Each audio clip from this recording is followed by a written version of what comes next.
Hey guys, Sean here and welcome to the F1 Word powered by planetf1.com. Now, although there are still question marks over exactly what Red Bull will do with their seats next season, most of the grid has now been confirmed for 2025. However, there is one seat we know for sure has yet to be filled, and that is at Sauber. So in this video, we take a look at the realistic options to partner Nico Hulkenberg next year, and hey, maybe even throw in a wild card or two. So the first option, and as things stand at least, the most likely to land the deal, is Valtteri Bottas. Over the Singapore Grand Prix weekend, reports were doing the rounds that the Finn had already put pen to paper on a contract extension to take him into 2025. Those reports, though, were later dismissed as fake news by Bottas in an interview with Viaplay at Marina Bay, and a Sauber spokesperson told Bild that it was all just speculation, adding nothing had been decided, and there will be a decision at the end of September at the earliest. As can be the case, though, nothing is confirmed in F1 until it has been officially denied, but the reports seem to be wide of the mark at this stage. That said, he is still likely the favourite.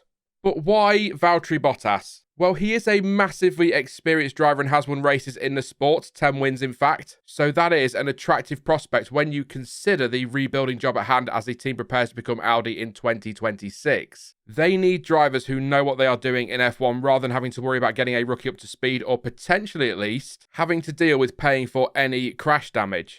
Never underestimate the importance of experience in Formula One, and if they were to couple Bottas with Nico Hulkenberg, they certainly would not be short on that front. The major rules change on the horizon will be a big factor too, and off-track, Bottas' simulator feedback could prove invaluable as the team starts work on the 2026 car.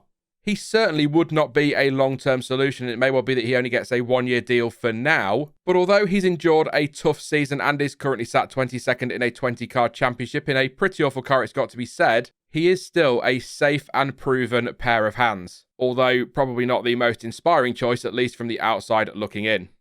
Moving on, and although not highly likely, Zhou Guanyu is still an option. Like his teammate, he has struggled this year, but is ahead of Bottas in the standings, it must be said, and hasn't honestly really set the world alight since joining the team last year. He is still a relatively young driver at 25 years old, 26 next year, because, you know, that's how birthdays work, and so there is still likely some potential to extract there. He would also be a huge asset to Audi if they want to grow their brand in the Chinese market. That will be a factor. But the reality is he's not delivered enough during his almost 2 seasons with the team, and so he's not in reality going to be anywhere near the top end of the list of contenders. That said, as he currently holds that seat, it would be silly not to at least mention him as a possible option. One name that has been doing the rounds for a while now is Gabriel Bortoleto, and in recent weeks the noise around a move to the Swiss team has only got louder. Bortoleto won the Formula 3 Championship in 2023 pretty comfortably, it has to be said, and currently tops the Formula 2 standings with 4 races, 2 sprints and 2 features to go this year. It is a slender lead of just 4.5 points, but he has got a shot at taking the titles back-to-back, something only George Russell, Charles Leclerc and Oscar Piastri have previously achieved, GP3 and F2 for Russell and Leclerc of course, and they all went on to do pretty well for themselves. He is a talented young driver who has demonstrated his skill and consistency this season, and that has rightly thrust his name into contention for a promotion to F1. He is a McLaren junior, but there is little doubt that should he be offered a move to a Formula One race seat, they will release him and let him grab the opportunity with both hands. After all, the Woking team do have a very young, fast and impressive lineup that, assuming they hold on to them, sees them set for the long term, thus shutting the door to Bortoleto at this time. On the topic of long-term, with the hugely experienced Hulkenberg already confirmed in one seat, perhaps this could be the right time for Sauber and indeed Audi to start preparing for the future. As already mentioned, more experience is not a bad thing, so keeping Bottas makes sense on that front. But neither he nor Hulkenberg are going to be sticking around for too many years, and so preparing a driver for the longer term also makes a ton of sense. Bortoleto would also likely benefit from the experience Hulkenberg brings too. It is a risk signing a rookie, we know that, but Ollie Behrman and Franco Colapinto have proven this year that it can be worth the gamble. Then again, there are also plenty of examples of rookies never getting up to speed and or having disastrous first seasons. It's going to be interesting in the coming days, weeks and months to see which way Sauber go and what they value more, experience or youth for the future. And just very quickly as well, it's not that they need to sign Bortoleto for next season. If they were to stick with Bottas, reports suggest that Bortoleto will be signed as a reserve driver with a view to a promotion in the future. So there are a couple of options there for Bortoleto at Sauber. Next up is a driver who has already begun his, as it stands, short F1 career and has already demonstrated that he has a heck of a lot of potential and could be a very good option for Sauber and Audi. No prizes for guessing, that is Franco Colapinto. In his first 3 weekends with Williams, the young Argentine driver has already justified the decision by James Vowles to replace Logan Sargent with him and has also delivered some excellent performances over those races. He was put in the car at Monza at short notice and finished his first race in 12th place. He then out-qualified Alex Albon at his second race weekend, something Sargent was never able to do in proper qualifying, and picked up an 8th place finish and the 4 points that came with it. And in Singapore last time out, he finished P11 and was only just over 1.6 seconds off another points finish, having driven brilliantly in the most physically demanding race of the year. On top of all of that, he also showed that he is able to bounce back from setbacks. For example, his off at the second Lesmo in Monza and his crash during practice in Baku, a very important trait in any racing driver. Much like Bortoleto, he would benefit from the experience Nico Hulkenberg brings and would also give the team a great balance between experience and youth that could help set them up for the long term. It's also worth a mention that by the time 2025 rolls around, he will have 9 races under his belt and would already have started to get up to speed and settled in F1. He also brings with him the backing of the Argentine market, which, as boring as it may seem to fans who just care about the racing, can be a massively important factor to teams when making a call on their driver lineups. Williams would be open to letting Colapinto leave their program if a seat is offered, but he is very much the outsider as it stands, with James Vowles telling Blick that the interest in Colapinto is, quote, rather low. Mick Schumacher seems to have become the latest driver who gets linked with an F1 drive every time a seat opens up. This year alone, for example, he's been linked to Williams, Mercedes and Alpine and is now one of the drivers linked with a move to Sauber. Got to be said, though, that with all the previous rumours coming to nothing, it makes the idea of a move to the Swiss team difficult to really get behind. He is a good driver, much better than his time at Haas showed, but it's hard to see how, given some of the other options available, he's all that close to the top of the list, especially when you consider that it can be very tough to shake a first impression, and his first impression when he got his F1 chance wasn't exactly spectacular.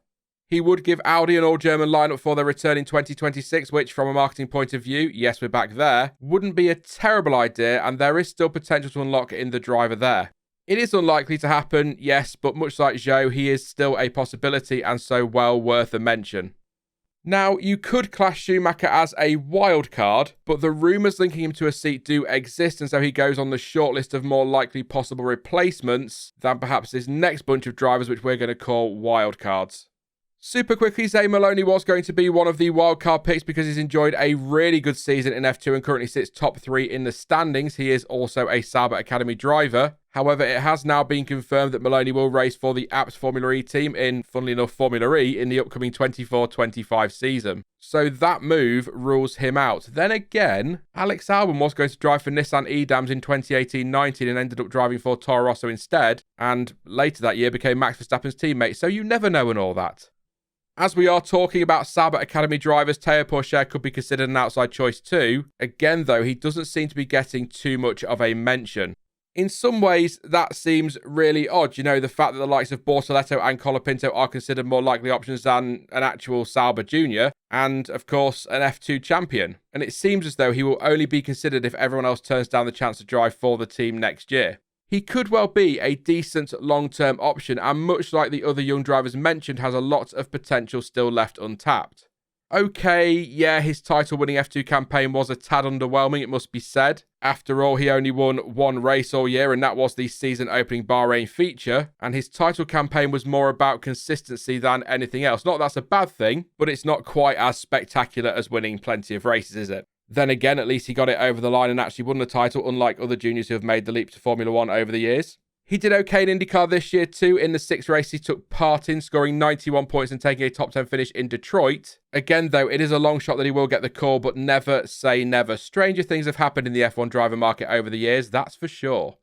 And on that note, the final wildcard pick will probably need those stranger things to happen to get the call. Daniel Ricciardo, yes, is a massively experienced driver and has won races in F1 and delivered some seriously impressive drives. The last few years have been tough, there is absolutely no doubt about that, and he's not exactly the most attractive option as things stand. However, if Sauber do want to prioritise experience and want a race winner on board for 2025, he could be an option. The two big questions though are, one, has his stock dropped too far at this point to make him worth a punt? And 2, would he actually want to go to Sauber and potentially spend the season trundling around at the back? The answer to those questions are likely yes, probably, and no, probably not. Like Porsche, he is definitely a long shot, and a move for the Aussie to the Swiss team is highly unlikely. But at the end of the day, that's why we call them wildcards. Unlikely, but not impossible. That is it for this one then, but do you agree with the list of Sauber options, and if not, who would you add or remove? You can let us know your thoughts in the comment section down below, and to catch up on the latest Formula One news and reaction, head on over to planetf1.com. But as ever, thank you for watching. I've been Sean, this has been the F1 Word, and until next time, goodbye.